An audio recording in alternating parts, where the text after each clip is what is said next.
Alors, bonsoir à tous. Le titre que j'ai donné au message pour ce soir, peut-être que vous l'avez vu dans le mail, c'est l'efficacité de la parole de Dieu. Et bien plus qu'elle est efficace, il en découle une autre vérité, c'est l'importance de se plonger dedans pour la méditer, se plonger dans la parole de Dieu. Donc, pas de la lire simplement, mais de se plonger dedans, c'est-à-dire de la méditer et de l'étudier. Euh, Par curiosité, j'ai trouvé une définition, j'ai tapé sur Internet parole de Dieu, définition, pour voir ce que ça me disait. Et donc la définition, je la cite, contenu de la révélation divine exprimée à travers l'écriture grâce à l'Ancien Testament et au Nouveau Testament. Il s'agit de la référence fondamentale en matière de foi. Et je trouvais que cette définition, elle reflétait bien simplement ce qu'est la parole de Dieu et j'ai relevé du coup deux points importants, révélation divine et deuxièmement référence fondamentale en matière de foi, c'est-à-dire que notre foi est fondée sur la parole de Dieu. Et pour cela, dans cette étude, je voulais partager avec vous trois points qui vont nous permettre d'aller plus loin et de réaliser l'importance de la parole de Dieu et l'efficacité qu'elle a et qu'on peut trouver en elle. Et le premier point important, nous montre déjà que la parole de Dieu est une parole qui transforme. Et j'ai noté une référence, on va prendre quelques références. Dans Romains 10, 17, qui nous dit: Ainsi la foi vient de ce qu'on entend, et ce qu'on entend vient de la parole de Christ. Donc la parole de Dieu est exprimée en deux termes. En grec, peut-être que vous avez déjà entendu ces mots, qui sont le logos et le rhéma. Je ne sais pas si vous avez déjà entendu ces termes. Donc, qu'est-ce que c'est? Déjà, pour définir le logos, il s'agit de la parole générale de Dieu, on va dire le livre en général, du début à la fin, de Genèse à l'Apocalypse. Le logos, en fait, c'est simplement, je dirais, la connaissance générale de Dieu et toutes les histoires qu'il y a autour, qu'on peut trouver dans la Bible. Et si je lis le logos, alors cela produit de l'information et de la connaissance. Mais ce qui fait naître en moi la foi, c'est le rhéma. Et c'est là que vient le deuxième terme. Ce qui agit en nous, ce qui nous transforme, ce qui travaille en nous, ce qui nous façonne, c'est le rhéma. Alors qu'est-ce que le rhéma? Euh, Cela correspond à la parole de Dieu qui parle en fait, la parole de Dieu vivante en nous. C'est lorsque la parole de Dieu est rendue vivante par le Saint-Esprit en nous. C'est-à-dire que c'est l'appropriation de la parole, d'une parole précise pour ma vie, de un ou divers versets, pour une personne en particulier ou pour un besoin quelconque. Je voulais prendre un exemple. Par exemple, la Bible nous dit que Dieu est mon Père, que Dieu est amour et qu'il pourvoit à tous mes besoins, etc., etc. Et peut-être que cette parole, je la sais avec mon intelligence, mais je ne l'ai pas pleinement saisie. C'est-à-dire que j'en suis pas convaincu. Je vois pas. Je sais que la Bible dit que Dieu est mon Père, mais c'est juste une information en fait. Pour moi, euh, ça peut être un Dieu lointain ou malheureusement, je n'ai pas expérimenté ces choses-là. Ça, je dirais que c'est le logos en fait. C'est l'information que j'ai. Mais le réma, c'est-à-dire que j'en ai pleinement la conviction, j'ai expérimenté cette parole.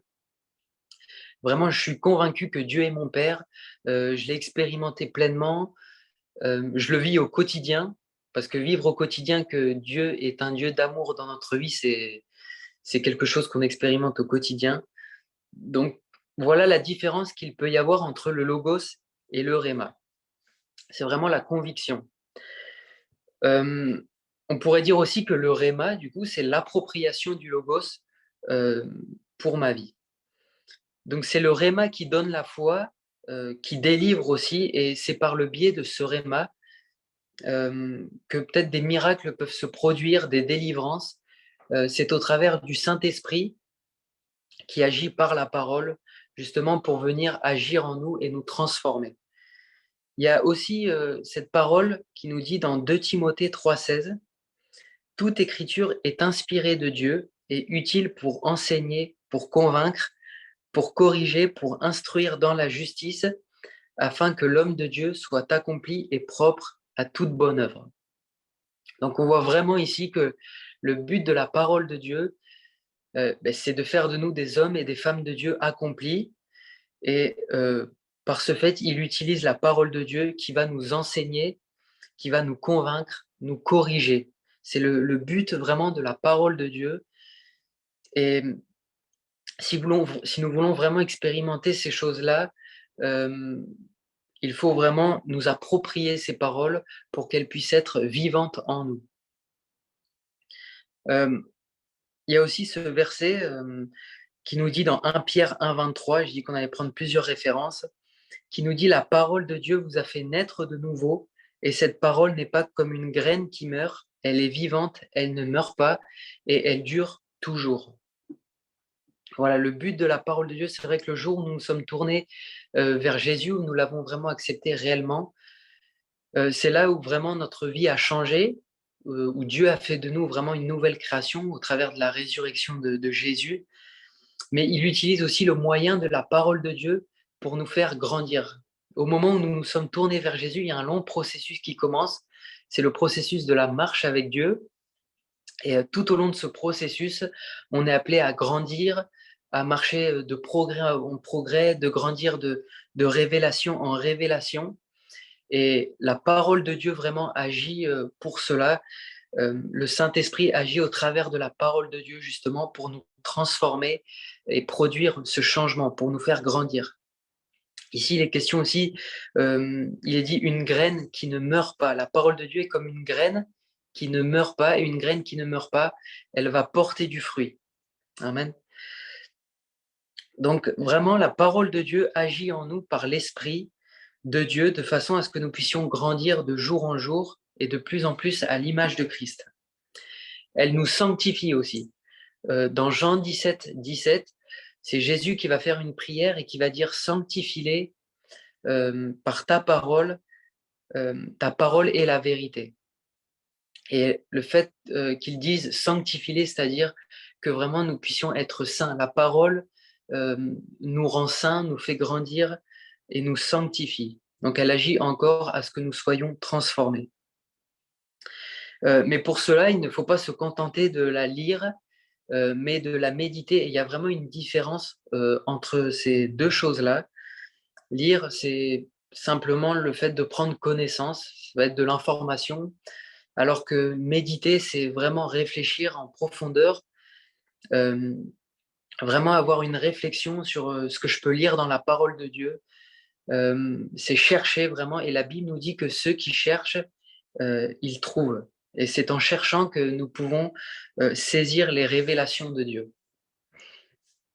Le deuxième point que je voulais aborder, c'est une parole puissante.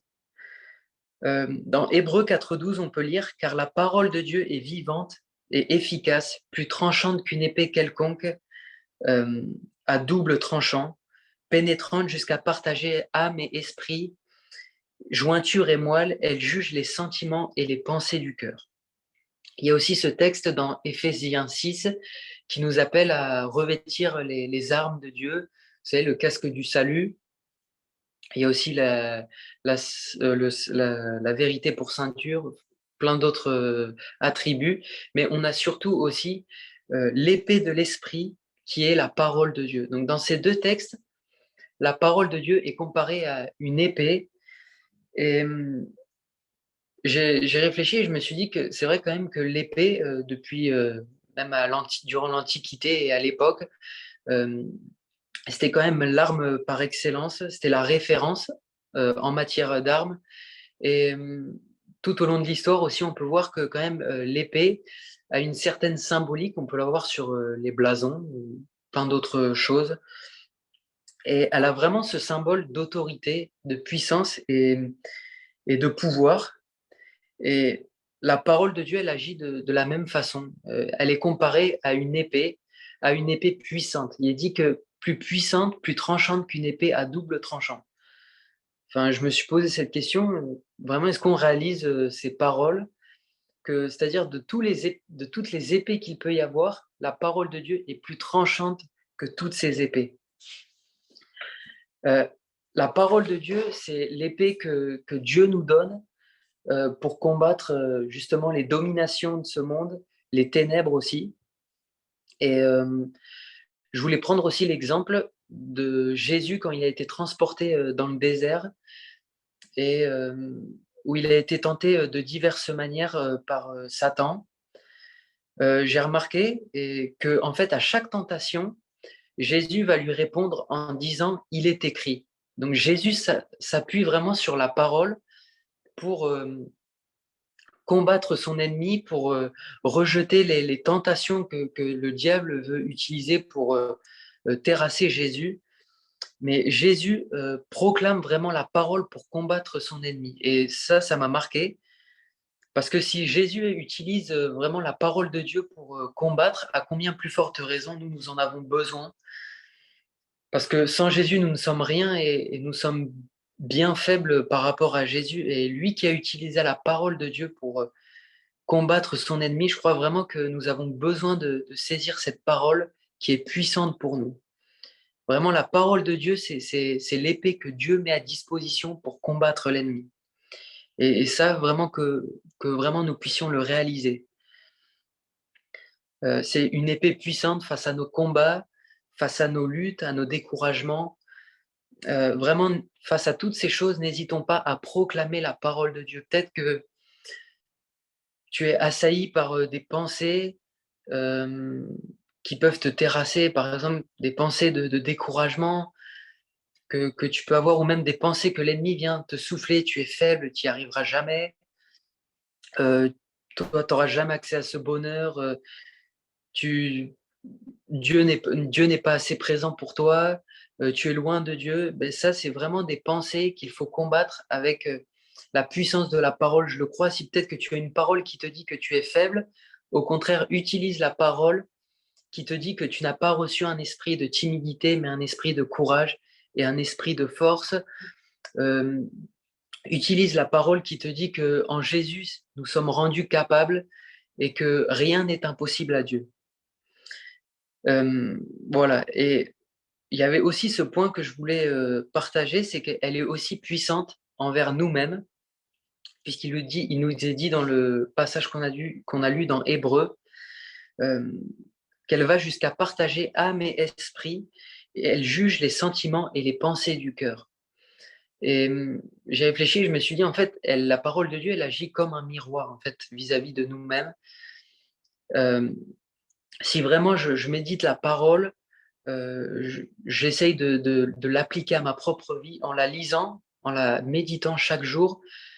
Elle va me dire si vraiment je suis dans la bonne direction, si je suis dans le bon chemin ou si au contraire, je me suis éloigné peut-être par des attitudes ou par des choses que je peux rencontrer dans ma vie. Elle me montre en fait qui je suis, mais aussi qui je suis appelé à devenir.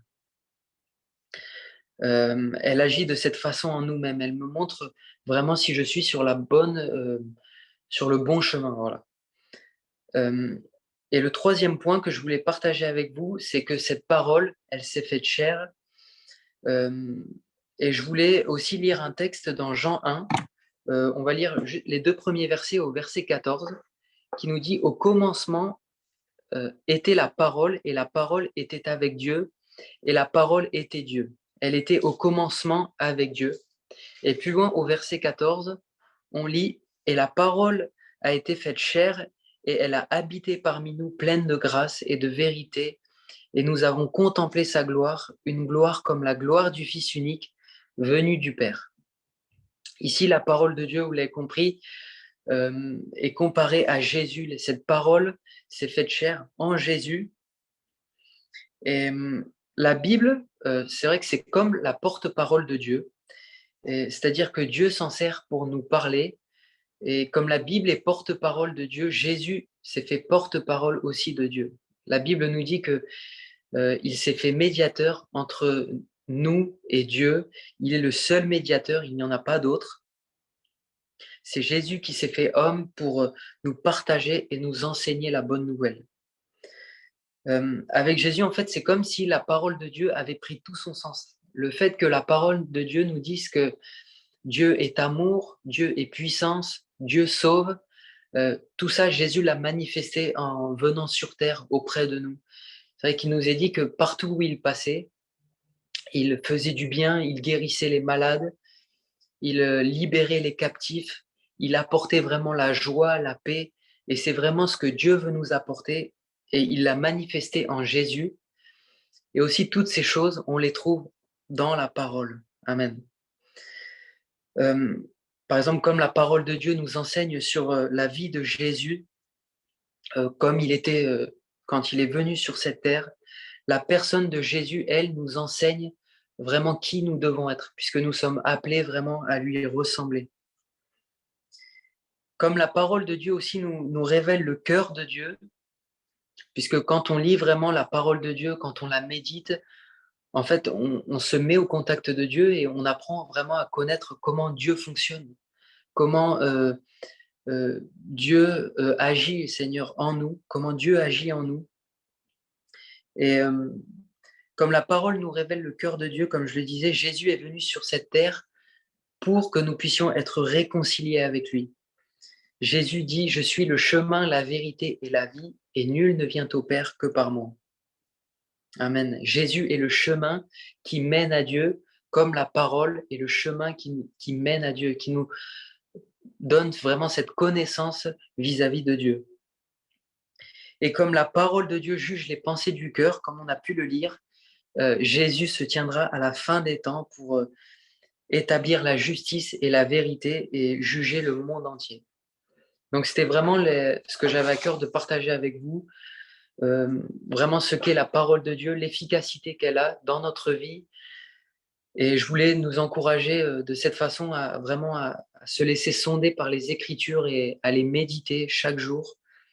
Même si c'est des fois peut-être ça peut être dur, on peut être découragé et ne pas avoir envie de la lire ou même on n'a pas la force de la lire.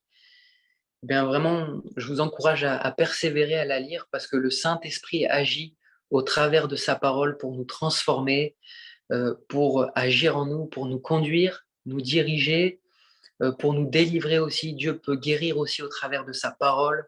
Il vient aussi nous restaurer. N'oublions pas que c'est un trésor que Dieu met à notre disposition. Amen. Et qu'on peut aussi vraiment prier pour que nous puissions grandir dans cette soif, que vraiment nous puissions avoir cette soif de la parole. Justement, comme je le disais, si on est découragé, que je puisse dire: «Seigneur mon Dieu, viens me donner cette soif». Peut-être que j'ai pas la force, mais viens souffler en moi, viens me donner la soif pour que je puisse me plonger dans ta parole. Amen. Et par-dessus tout, c'est vrai que je l'ai pas dit, mais que nous puissions surtout lui obéir parce que c'est, celle qui nous conduit chaque jour et qu'il y a vraiment tellement de promesses dans sa parole qui sont pour nous. Amen. Et que Dieu a en réserve pour nous. Je vais terminer par, la prière. Seigneur, je te remercie pour, cette pensée, Seigneur mon Dieu. Je prie pour que vraiment elle puisse agir en nous, Seigneur, que vraiment nous puissions vraiment la mettre en pratique pour notre vie, que vraiment nous puissions vraiment passer du temps dans ta parole, Seigneur, qu'elle puisse nous enseigner, nous conduire, Seigneur, nous fortifier, nous convaincre, Seigneur. Peut-être qu'il y a des choses qu'on ne voit pas sur nous-mêmes, Seigneur. Saint-Esprit, viens nous les révéler au travers de ta parole, Seigneur. Peut-être que dans notre vie, il y a des choses qui ne sont pas agréables à toi, Seigneur, et que nous ne voyons pas, Seigneur, avec nos yeux charnels, mais Saint-Esprit, viens souffler en nous, Seigneur, viens nous révéler, Seigneur, ce qui est agréable à toi par ta parole, que ta parole, Seigneur Jésus, vienne nous façonner au quotidien et que, Seigneur, tu puisses vraiment venir souffler en nous, qu'il puisse y avoir cette soif, Seigneur, de ta parole, Amen, qui vient, Seigneur, nous restaurer, Seigneur, nous faire grandir et qu'au travers de ta parole aussi, nous puissions, Seigneur, te ressembler de plus en plus chaque jour, Seigneur mon Dieu. Sois béni, Père. Amen.